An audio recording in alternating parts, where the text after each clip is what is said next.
بسم الله والصلاة والسلام على أشرف المرسلين سيدنا محمد الصادق الأمين. أما بعد، اسمحوا لي أن ألقي على مسامعكم هذا البيان، وهو بعنوان بيان موقف الإصلاح بعض قضايا الوطن والأوضاع المعيشية الصعبة. جددت الأمانة العامة للتجمع اليمني للإصلاح رفضها القاطع لأي جرعة اقتصادية قادمة من شأنها تحميل المواطن أعباء إضافية وتزيد من معاناتها المعيشية، مستنكرا محاولات البعض خلق أزمة مشتقات نفطية لأجل توظيفها لأهداف سياسية باتت مفضوحة ومكشوفة. كما وقفت الأمانة العامة أمام جملة من القضايا والمستجدات على الساحة اليمنية، واتخذت بشأنها القرارات المناسبة. وفي مقدمة تلك القضايا أزمة الوقود المفتعلة وتصاعد عمليات الاغتيال بحق رجال الأمن والقوات المسلحة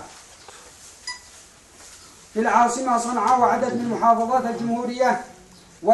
ودعت الأمانة العامة للإصلاح حكومة الوفاق الوطني باستعادة هيبة الدولة وتعزيز الأمن والاستقرار، والعمل على توفير احتياجات الأسواق المحلية من هذه السلعة الضرورية ومحاسبة المتلاعبين بها.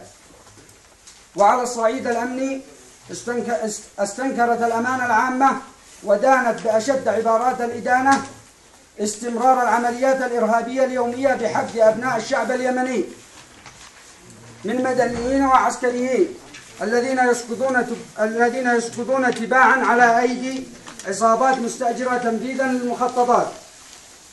تنفيذا لمخططات إجرامية تستهدف زعزعة الأمن والاستقرار وضرب السكينة العامة.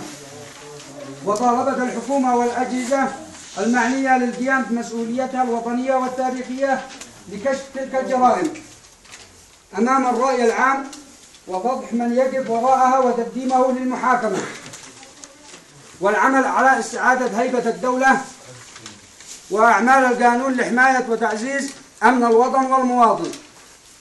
كما اعتبر التجمع اليمني للإصلاح التسامح والقبول بالآخر قيمة إنسانية ومظهر للتقدم، وأن احترام التنوع الفكري والسياسي لا يعني التعصب والانقسام والصراع.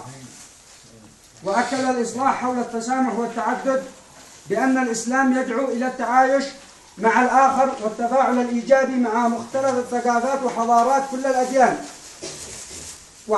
كل الأديان السماوية وفق العوامل المشتركة التي تحقق للبشرية الحرية والعدل والأمان.